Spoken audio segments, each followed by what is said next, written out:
Hey y'all, it's Kelly Clarkson with Wayfair, where delivery and setup are as easy as a few taps on your phone. Picture this. You're relaxing in an old hammock, scrolling Wayfair's app when you spot it. A brand new patio set. Next thing you know, Wayfair delivers it right to your patio and sets it up. Oh, you need a new grill too? All right, Wayfair's got you covered. With Wayfair's room of choice delivery and fast expert setup on qualifying orders, life gets a little easier. Visit wayfair.com or the Wayfair app. Wayfair, every style, every home. What is the number one secret for making money online and off? Stay tuned and find out.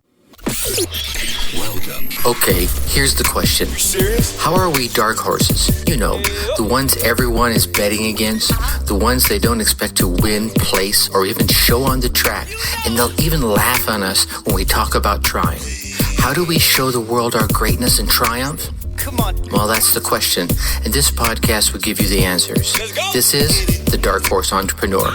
My name is Tracy Brinkman. And push it out. What is up? What is up, my Dark Horse friends and family? Welcome back to your weekly dose of marketing your business learning. I'm your Dark Horse host, Tracy Brinkman, and you, well, that's infinitely more important. You, my friend, are a driven entrepreneur or one in the making. Either way, you're here because you're ready to start, restart, kickstart, or just start leveling up with some great marketing, personal, or business tips and results in order to build that beautiful business of yours into the empire it absolutely deserves to be. And who do we have another big episode for you today?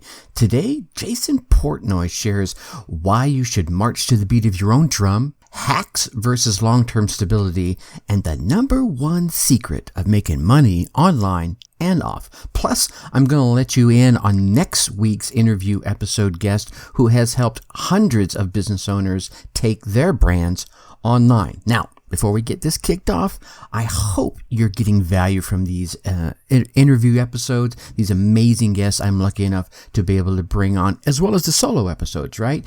And if you are, and you want to keep getting all these great interviews and the daily success tips, please make sure you go on down there, smash that subscribe button. While you're there, let's go ahead and leave us a 5-star rating and drop us some kind words in the reviews. These subscribes, rating, and reviews tell the podcast platforms how awesome you think we are, lifts us up a little bit in the rankings so that we can reach more driven entrepreneurs just like yourself. So again, if you're getting value, take a moment, show the love, and help spread the word. And as you know, as per usual, the Dark Horse Corrals are chock full of personal, business, and marketing gold spilling from every corner of the Dark Horse Entrepreneur HQ. So let's get to the starting gates and go.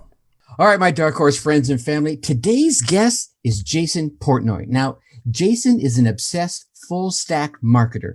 Today, through his agency, J Port Media, Jason and his team use the latest marketing strategies and have helped multiple businesses scale to 7+ figures.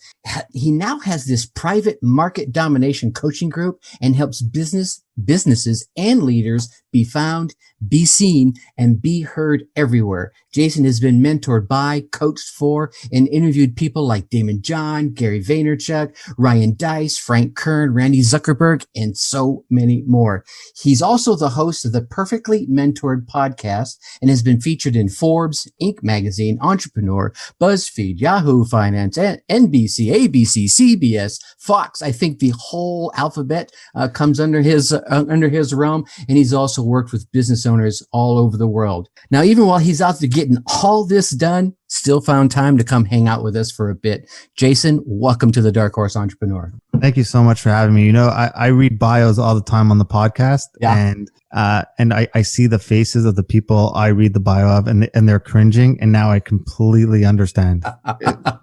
I completely get it. All that sounds really lovely, really, really nice, and I'm sure it makes my mom really, really happy to hear that. So thank you for reading that.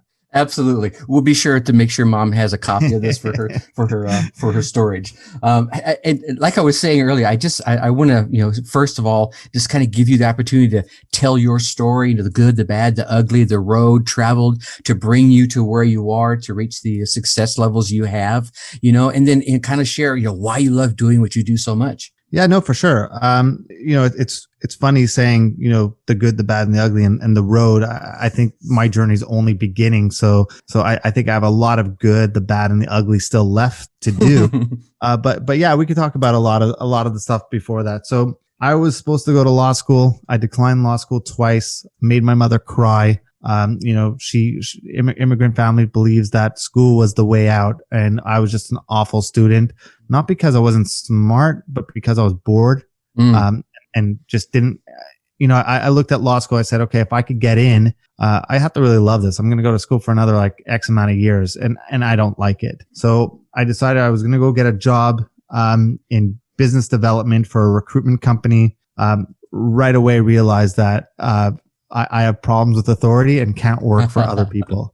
I remember that very, very clearly. And, maybe I was a punk kid who think everything should have been handed to me, but, or just didn't understand the workplace, but something kicked in inside me. And I decided I was going to start a clothing company, which obviously made my parents even more happy that I was now going to not go to law school, but now I was going to quit my job that I had for less than a year, and I was going to go start a clothing company, right? Selling T-shirts. They were very like, I'm sure they thought very highly of my decisions at the time. But I've always been a person that marched to the beat of my own drum, and I'm tenacious when I really want to be. So when I started a clothing company, I was reading a book by Damon John, and I think it was right before Shark Tank started, or he just started filming. And in the book, he said he liked helping young entrepreneurs. So I said, cool, I'm going to reach out to him. So I went on Twitter because Instagram didn't exist yet. I went on Twitter and I started tweeting at him saying, hey, you like helping young entrepreneurs, come help me. And the first few times nothing happened. And the second time, or like the third time, maybe he tweeted at me his website. So I went to his website. There was nothing there. Kept going.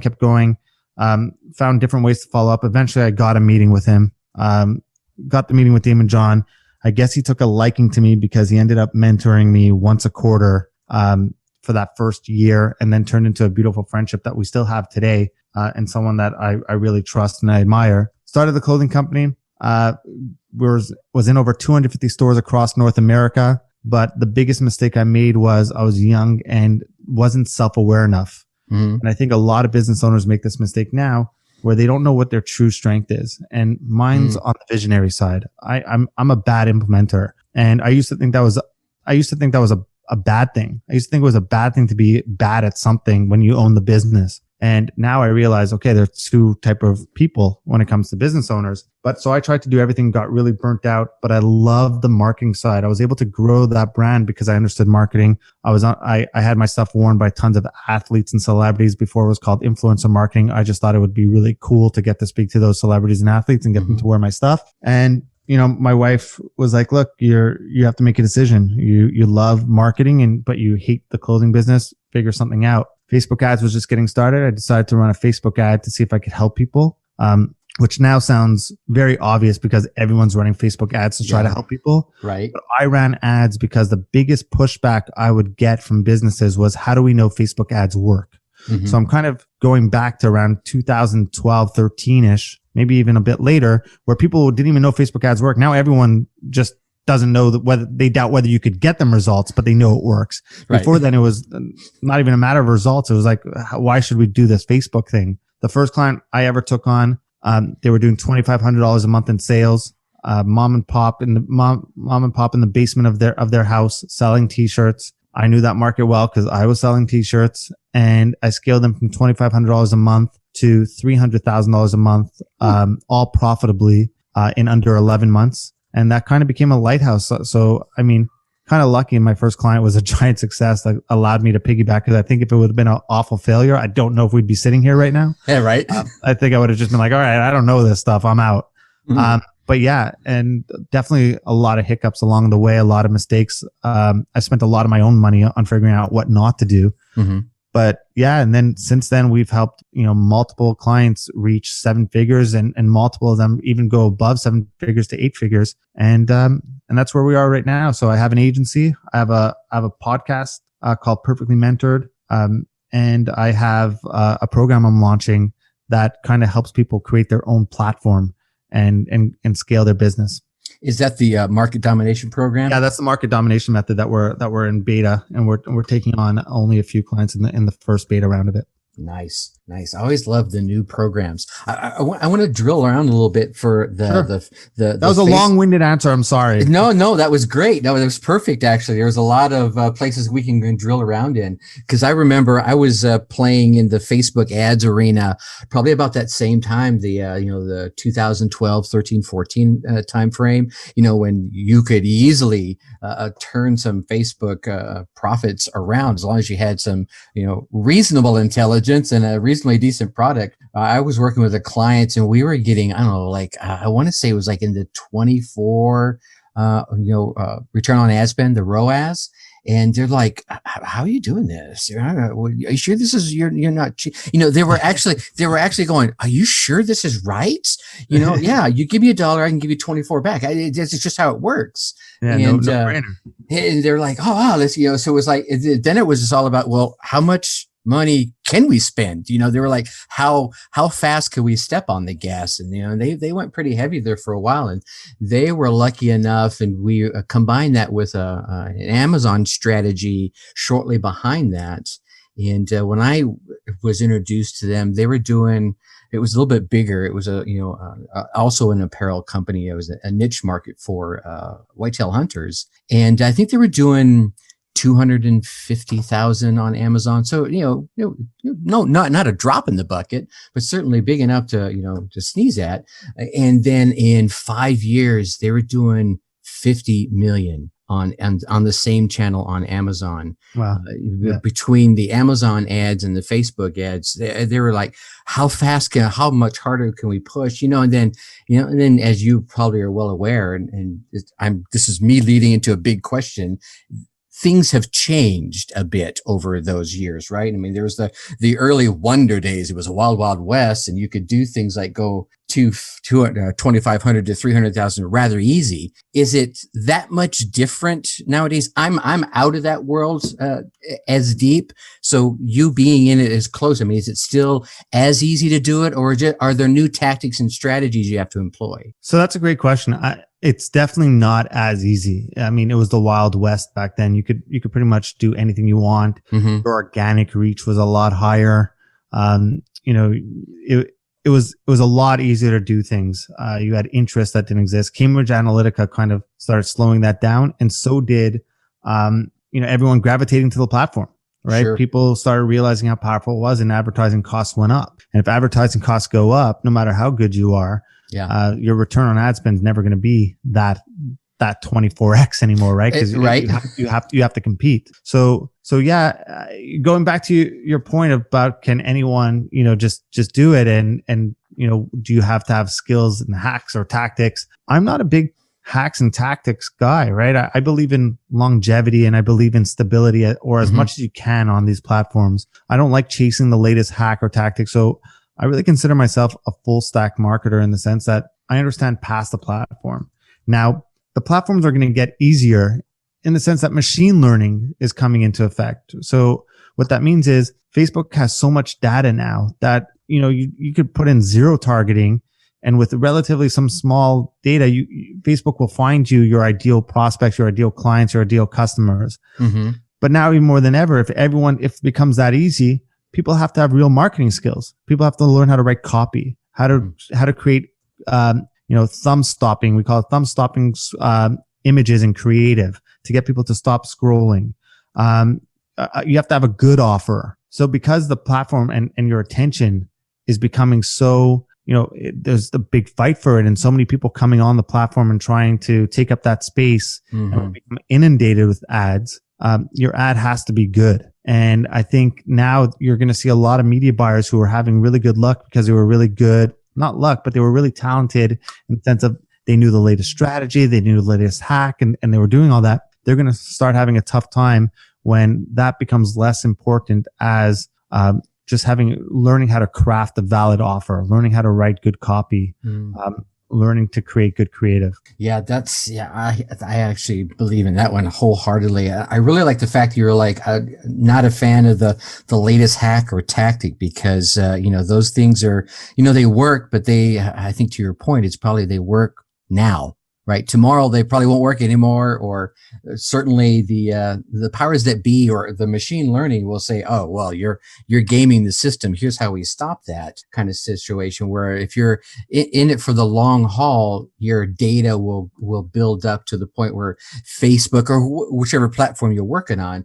will say, all right, this is what they want because they have shown me that over the past 3, 6, 12 months, whatever their time frame is. Yeah, 100%. And I think brands that start investing in building their brand out and think more long term and understand the customer value journey and how someone engages with the brand and could market on every point that way, those are the ones that are going to win. The ones that are like, hey, I'm just going to go all in on Facebook ads alone with bad creative because I'm going to do the latest manual bidding strategy, or I'm going to do this method. Yeah, that works, but I don't really want to have to spend all my time chasing the next strategy. Right? Like, that's not. I rather just keep growing. Now, you mentioned here just a second ago the customer value journey. I know I'm a big fan of the customer journey from prospect to, you get them in the top of the funnel and you start taking them through and warming them up and then turning them into a client or a customer, whichever you want to call them, and then take them through the customer journey and then hopefully to flip them into a referral as you go what I call deeper into the wallet, so to speak, get more wallet share. I'm a big fan of give me 20 customers that I can go deep with. I don't need 2,000 at $27. Does that make sense? Yeah, I agree with that. So when you say customer value journey, what does that mean to you and how you see things? So I think it's understanding how people engage, right? So and the different touch points before someone becomes a raving fan of yours. First, they have to know you exist. I don't even want to take all credit. Ryan Dice and his team at Digital Marketing, and I think Ryan Dice is going to pass this on to someone else for coming up with this. But really, the value journey kind of looks at first they have to know you exist. They have to be aware you exist. And then they have to engage with your brand. Then they have to subscribe. You have to get them to take some sort of action, and then you have to convert them on something. And I'll go through this again in 1 second, but let me just walk you through it. Sure. After you convert them, you have to deliver. So you have to excite them. And then you have your ascension ladder of walking them up your latest offers. And then they become an advocate, and then they become a promoter for your brand.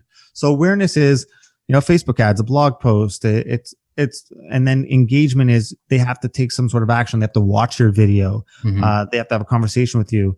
Subscribe is, they give you their email address or that's even like converting is a small micro commitment, right. Whether they sign up for your lead magnet or something like that. Throughout this whole stage, you have to present them a good experience, right? I think most people think, especially in e-com, if you're selling products, that the value ends at the transaction. I think the value only really begins at the transaction because everyone can get a sale once. Yeah. I mean, you give anyone and they push hard enough, they could get someone to give them something once. Can you get them to do it again and again? That's a difference. And I think so many people miss that point. They just focus so hard on acquiring that customer. And then the rest of their process is awful. And their customer experience, the customer service, their unboxing, the whole after effects of it is just horrible. And then they were like, hey, how come no one's buying again? Right.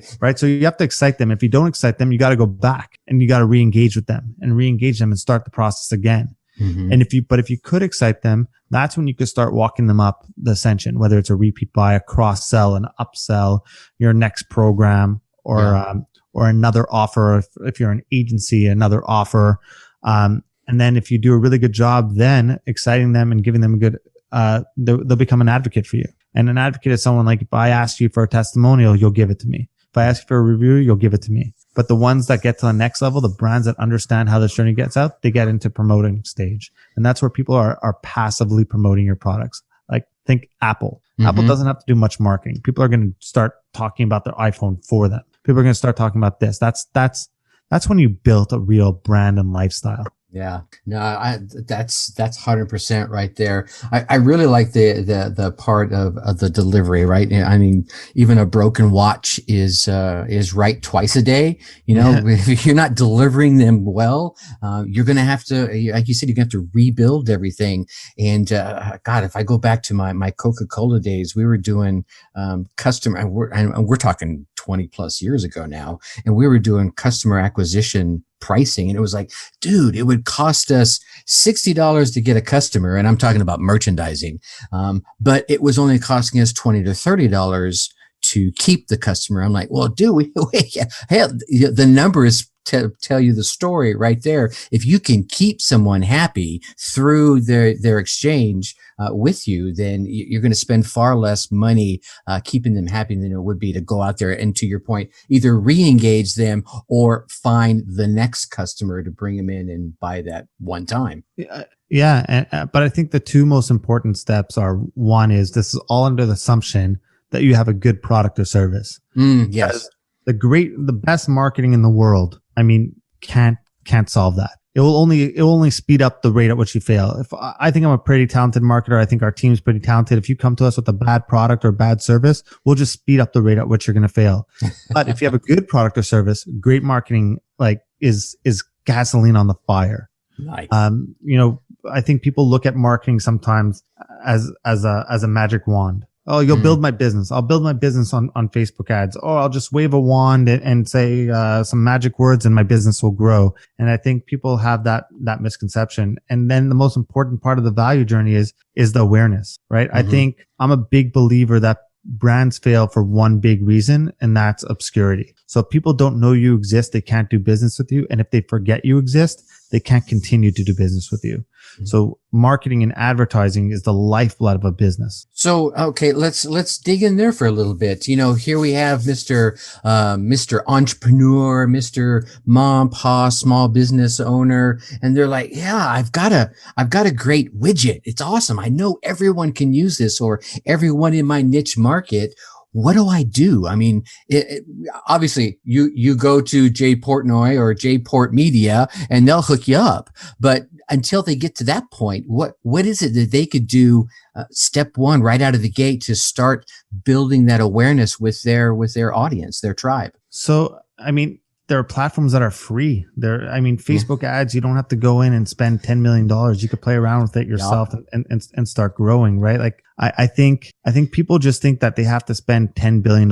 Obviously, the more you spend, the better, the better results or the better data you'll have, which allow you to get better results. But I think people look at advertising as a cost, but there are so many free ways. Find influencers, find local influencers, go to, now you can't really do trade shows, but online has made this, the chance of you growing your brand for free with zero money in marketing is very hard these days. Yeah. Right. Especially as everyone moved online and the world's kind of shut down from COVID and there's no trade shows and you can't go travel back and forth and show people. But people are always, I heard this point one time, someone asked this great question. I was in a room and people were talking about how do you market on a limited budget? And I heard someone say it perfectly. And they said, let me ask you, as a result of not advertising and marketing because of your limited budget, how much money do you think you left on the table last year? Right. And they answered a lot. And then at some point it's like, okay, well, you need to invest in your business. Mm-hmm. I bet you if I went and audited these people who believe in their product so much and they have the best widget that everyone wants, but if only they had the money to market. And I looked at, they just bought the latest iPhone. They have the newest iPad. Yeah. They have the newest this. They're spending, $300 on sneakers. They're going here. They're going there. And you start auditing where they're spending their money. You start realizing that they look at advertising as a cost and not an investment. Yeah. And that's the wrong way to look at it. But I've yet to really find a business that, they're like, I really don't have any money to market or do anything. Then, you know what? Unfortunately, go back, work another job, save your money, and start going, because the answer is always, what's the alternative? Okay. So if you don't put a cent into marketing, What is your alternative? How do you plan on growing this business? There it is. And I think on the flip side, so many times people are saying, well, you got to invest in yourself to be smarter, your education, and education isn't always about school. I mean, like you could have went to law school and you chose not to. It's about the education of your business, right? How do I grow my business? And marketing is obviously a piece of that. And if you won't invest there, but you'll invest in, like you said, the iPhones and the sneakers and the clothes and the cars, right? Maybe we need to the cars, the watches. Yeah, right. Hey, if I knew how hard You're now listening to the Dark Horse Entrepreneur Podcast. Entrepreneurship was before I ever started, and I could actually see how hard the journey would be. I'm not convinced that I would have done it, to be honest with you. I don't think I'd be prepared to pay the necessary price. And I think so many people think entrepreneurship is the cool thing. I want to start my business, and they're not prepared to pay that price. They don't have the stomach to start that journey. I've spent my own money, and wasted a lot of my own money to figure out what not to do, which is just as good as figuring out what to do. And I see it as an investment because I'm the best investment I could ever make in myself. And people say it all the time. If only I had this, right? That's what you hear. Only entrepreneurs say. If only I had time to manage my Facebook ads. If only I had money to run advertising. If only I had this. It's an excuse. It's I don't mean to be harsh, but it's only because I've had that same mindset. Mm-hmm. And I'm always looking for that savior. I'm always looking for that one thing. I was always looking for that help. And when it didn't come, you kind of have to, realize this is the reality you're in, pick yourself up and go do it and figure out how to do it. So if I didn't have money to run ads and I didn't have money to launch my business, well, that's okay. Go get a job, work your job. If you're so passionate about it, work at night on your project, save some of that salary and go do it. And start your project on the side. There's no fault in that. I have so much respect for people who work 3 jobs in order to support a family, in order to start their dream and do all that. That's respect, because they don't care what people think. They're going to do whatever it takes. Where I lose respect and where I lose patience is when I deal with prospects or people who come to me with a billion excuses of why they can't do anything. And then we start having those conversations. Like you said, watches, cars, everything like that. And then I'm just like, you don't want a business. You just want to wave a magic wand and have a profitable business. You're not really, they're not real entrepreneurs. They're chasing the dream, and the dream really, there's work to it. I can say, obviously I haven't reached your level yet, but I can definitely say the journey I've taken, knocks, stumbles, bumbles, trips, falls. You got to get up, dust yourself off, and take that next step forward, and you got to grind away. I know when I first started my Facebook ad days, I started with like $5 a week, not even a day. It was $5 a week. All right, I'm going to try this $5 ad. Here's some data, right? And then rinse and repeat. Okay, now I'll do $5 every couple of days, and it just started to, you learn more, you educate yourself, and, it works, but you got to work it, right? Yeah. And you build something up, right? People are afraid to lose it. You have so much that you've accomplished that if you lost everything right now, you don't start again from zero. You start again from the foundation you've built. Right. I could lose everything I have right now. Every single client could walk away, and it would sting, and I'd probably go, be miserable for a little bit, but I'd come back with, like, once it hit me that I have the foundation, I could just do it again. Right. That's the point. That's what people don't get. And that's where people think this is entrepreneurship's easy. It's Shark Tank, right? Like they go on and that's what Shark Tank is. It's tough. I have a lot of these talks with business owners and whatnot, and that's what they think this whole game is, or they think it's luck, or they think you got there when you're lucky.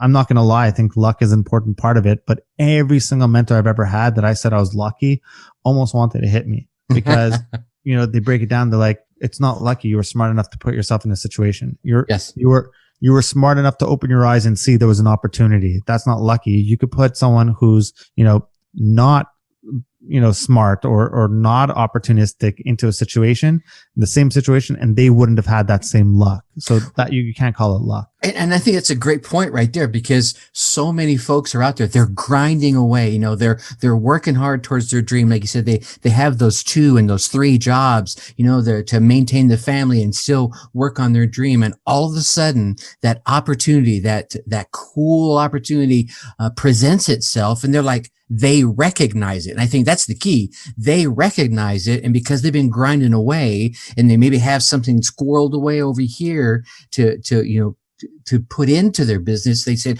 here's this opportunity, and bam, they invest in that, or, they use that to do that. Where others who are just like, well, I sure like to have that car and that house and that watch, could be presented with the same opportunity, and A, probably wouldn't recognize it, or B, would be like, well, I can't afford that. It's a mindset thing. Yeah. And I used to get so mad whenever I had a coach or invested in a course. And notice how I become very conscious of saying invested or spent money on a course, because I think it's an investment. Anytime I invested in myself or a course or a business coach or mentor, and they always talk mindset, I used to get so upset. I used to just be like, okay, just tell me the tactic on how to get rich already. Right. Just let's get to my questions. And I used to get so mad. And then when you go through it, this just as much as I do. When you start going through it, this is the whole game. Mindset's the whole game. Yeah. When you start looking at things and you start seeing things as investments, when you start figuring out ways that this is an opportunity, I'm going to capitalize and seize it. That's mindset. Yeah. What you just described and what you were talking about is nothing more than just someone having a really, really good mindset. Yeah. And I think that's the magic ingredient for so many folks, is they're not going to be held down, right? They may fall down, but they're not going to be held down. And that's how they get to their dreams. That's how they become that quote unquote overnight success, right?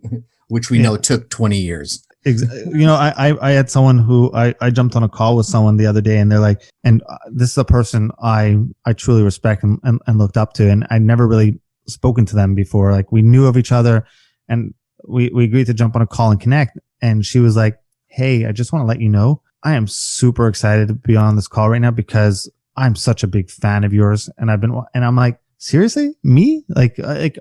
I'm a big fan of yours, right? And she's like, no, I've been seeing what you've been doing. And in my head, I'm like, you're only seeing it now? Like, I've been doing this for like part of me got insulted for a second. I'm like, she's like, oh, I heard that you had a podcast. I listened to a couple of and I love it. I'm like, really? I've been doing this for a few years now. I've been putting out content for years, and people are only starting to take notice. Yeah. Now, and I'm upset because I don't think people are taking enough notice. And that's when I remind myself, I'm like, who do you think you are? Right?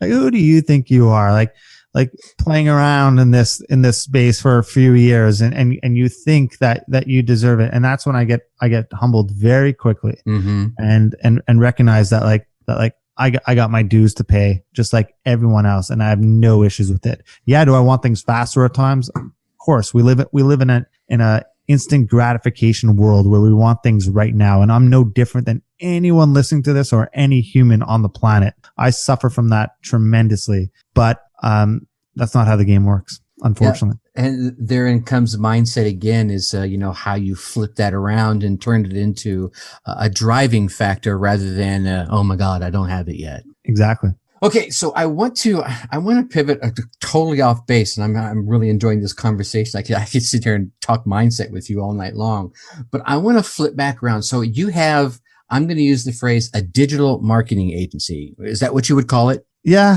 I mean, it's yes. For simple purposes, yes. Okay. I mean, yeah, we're an agency. We're a modern digital ad agency for. I mean, yeah, I hate those words. I hate agency. I hate those words. But yes. But that's you're just talking about me personally right now. But, but you are correct in how you're describing it. Yeah, right. Now, and I think our mindsets are going in the same place, because I hear that phrase bantered around so much by so many people who, when I look around at their presence, and I'll be nice about it, right? Their presence and how they present themselves, to me, and this is just my humble opinion, they're not. Maybe they do some ad work for their clients, and maybe they do some social media work for their clients, but I don't think that as a marketing agency.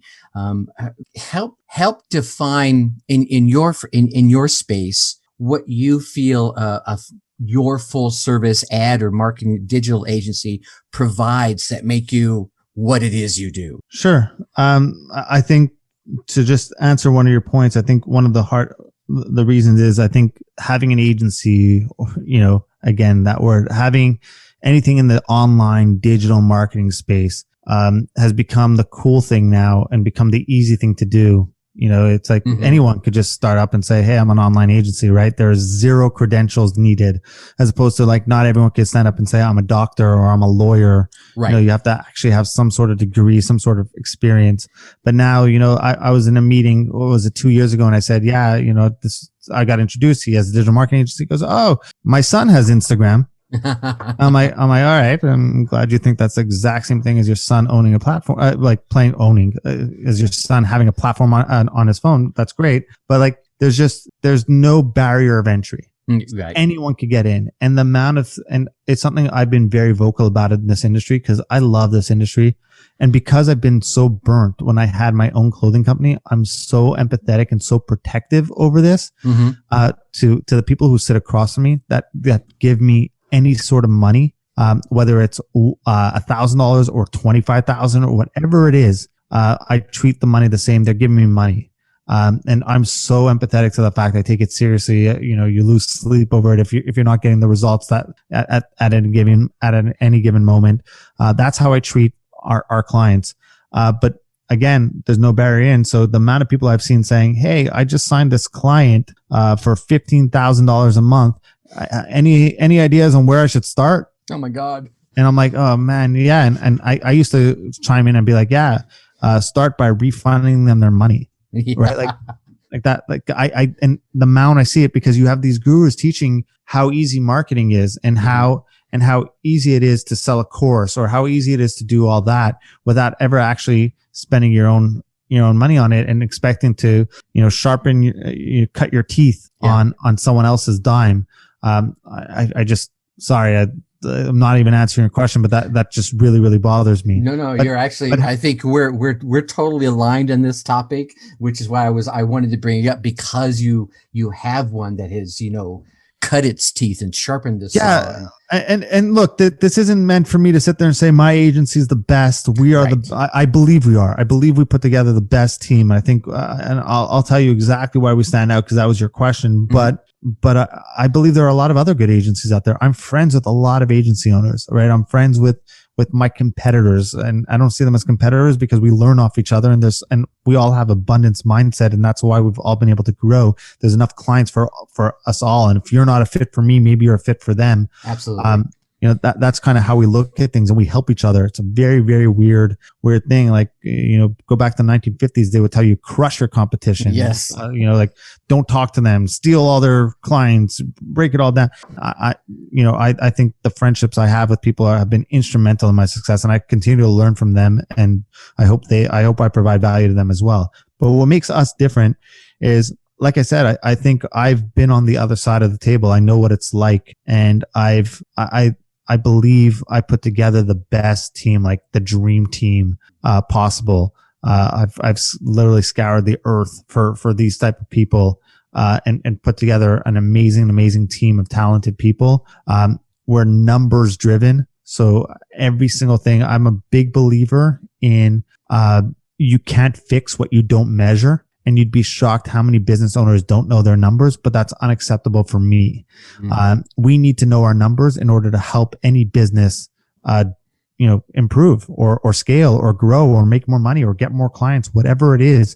Everything has to be measurable, and the numbers always tell a story. So we're very, very numbers driven, and I guess we're results focused. I know that's a weird thing to say, but that's the only thing that matters, right? We'll give all the data in the world, but at the end of the day, if we're not getting results, or if we don't believe we could get you results, we will not work with you. I think one of the biggest lessons I've learned in my entire life is saying no more than you say yes. And and it's a hard thing to do. I get it when you're starting off and you're like, hey, it's money. I shouldn't say no to them. But I think, people don't like me on my sales calls. Like my team doesn't like me doing sales calls because I'll kill more deals than it will, because I over tell them, here's what you could expect, right? Like you're not going to, and I'm different than other agencies that are promising them the moon. And Sure. if I audit an account, and this just happened last week where I've looked at an account and they're like, we're not happy with our other agency. And I looked at it and I said, look, anyone who audits account is going to find something wrong because there's so many different ways to do this. Mm-hmm.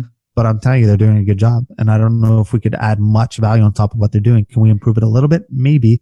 Is it worth you to go through the headache of switching and hiring someone else? And is that incremental difference going to make you happy, or just make you more upset at us and take it out on us that you left someone, Mm-hmm. and it had to restart to get that? So because of that, if you want to come to us, no problem. But I'm just going to be honest with you. And I tell you, I think that other agency is doing a good job. Yeah. And I see, and therein, in that example alone comes, I think, another, not always, but another valuable piece, and that's integrity, right? Yeah. I want to chase the sale, but man, if I can't do you the service, as the customer, as the client, then I'm better off, and you're better off if I can say, hey, maybe you should go with this person, or maybe you should stay where you're at in your example. And I think so often people are chasing that almighty dollar and would rather take it from them than just keep their integrity intact. Yeah. And it sounds so like selfless, right? But there's a selfish component to it. I'm going to be super honest with you. Right? We're on a podcast talking, hopefully helping entrepreneurs. So I think transparency and honesty is important. There's a selfish factor to it too, Mm-hmm. right?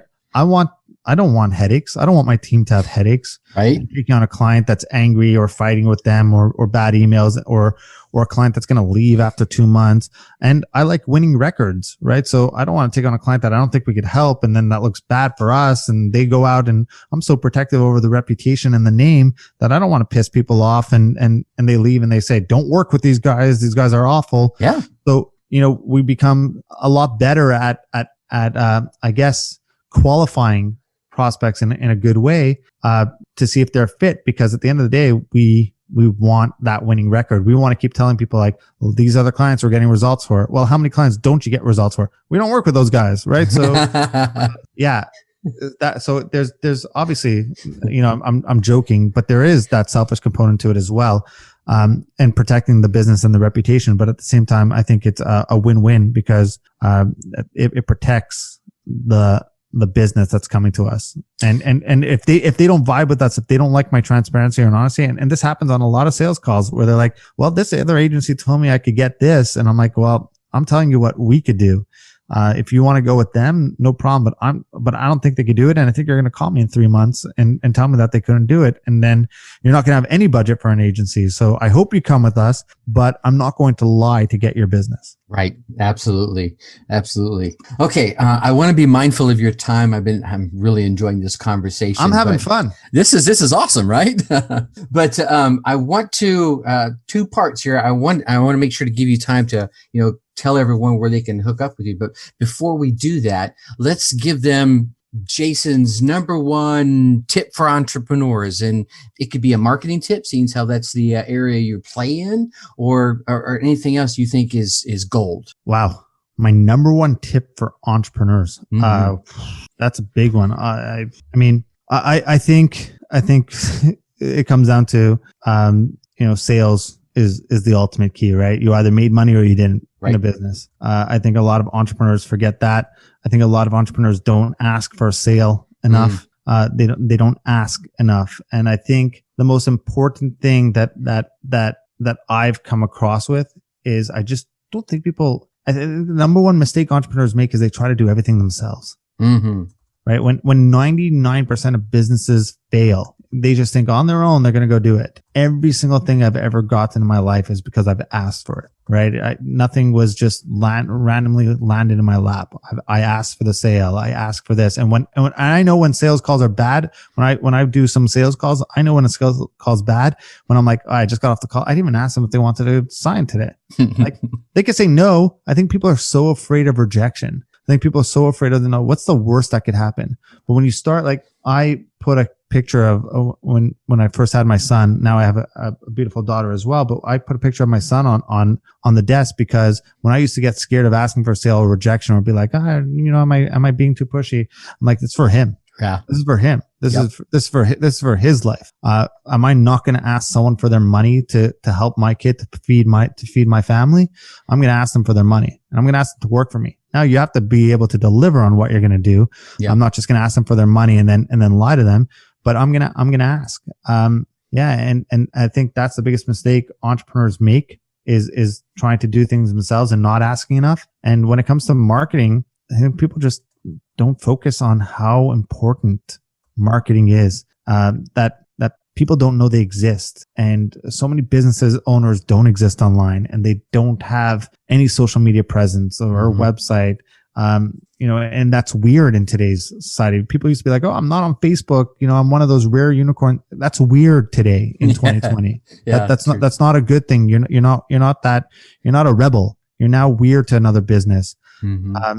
So I think people realize that if you need customers, in a time like this and business goes bad or you lose business, the number one thing you need is customers. Well, I would say the number one thing you need are sales. How do you get sales? You get it from customers. Mm-hmm. How do you get customers? Advertising and marketing. And there you go, ladies and gentlemen. He just reverse engineered the whole thing in 30 seconds. Exactly. It's that simple. No, and it really is. You can break it down to that simplicity. And that's what I think therein leads us to another thought about, I think so many people overcomplicate everything, right? Whether it be, I'm going to create a digital course. That means I need to learn all this tech. No.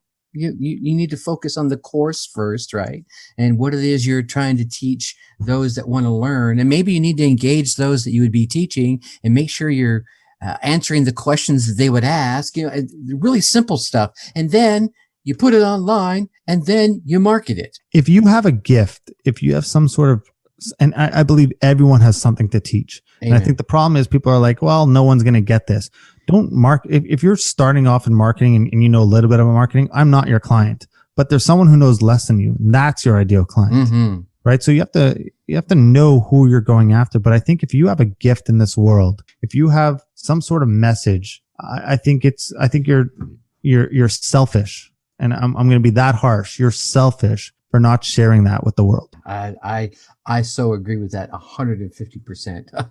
All right. I'm not even going to dig in deeper on that one because that one just needs to be left right there. But my number advice is you want to make more money. It's simple. Ask more people to ask people to give you money. Make more offers. Yeah. I'm going to make it that simple. The secret to making more money in this world is to ask more people for money. The more people you ask, the more offers you make, the more money you make. It's that easy. It's that easy. 1, 2, 3.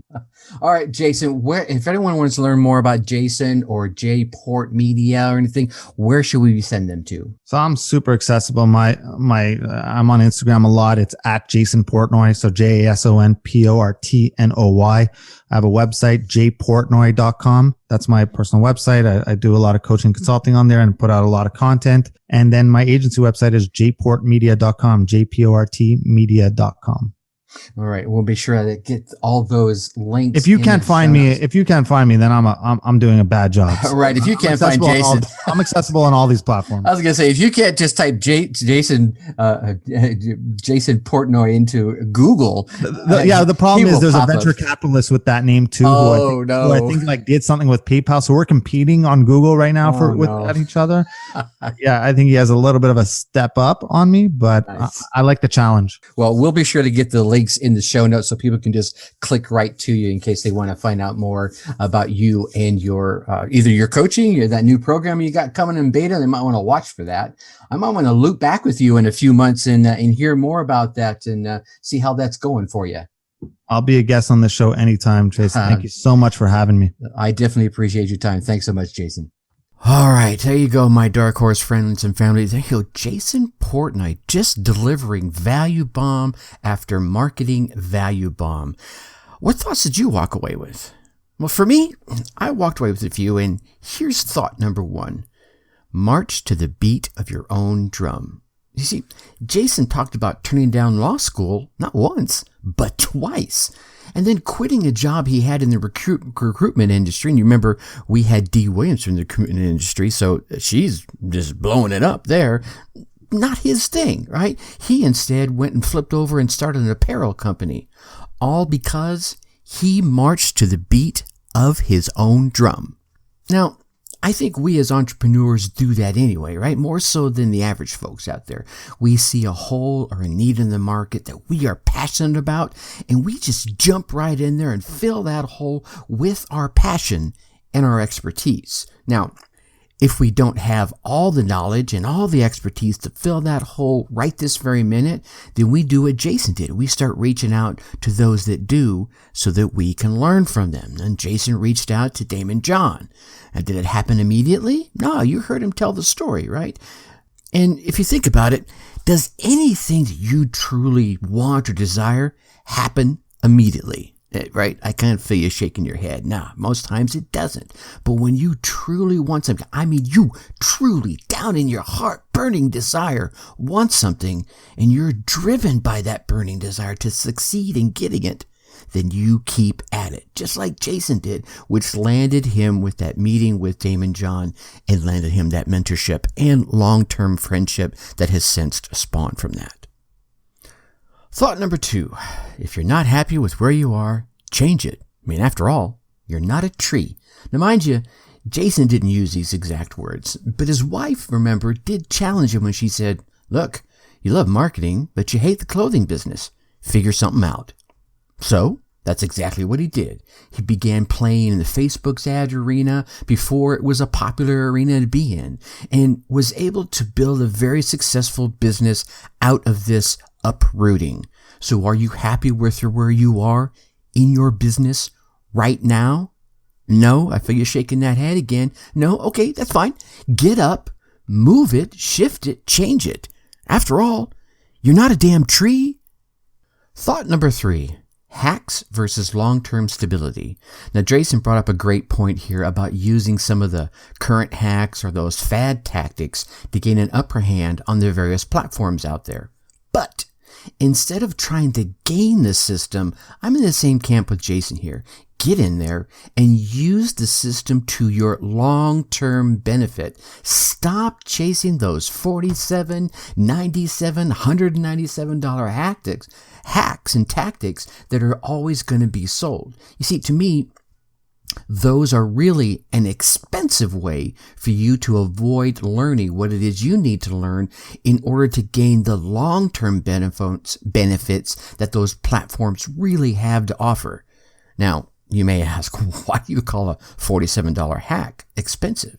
Well, because if you think about it, number 1, it's keeping you from really learning not only about the platform, what works, what doesn't work, but more importantly, number 2, it's keeping you from learning even more about your core audience, and more so, your tribe, right? Those raving fans that you can develop out of your core audience. And if you truly are here in the spirit of service to your tribe, then you don't, well, I guess let me flip this. Don't you owe it to them to learn about them so that you can deliver the best value, the best content, and the best solution to their real concerns, not just those posed by those hacks? Think about it. Thought number 4.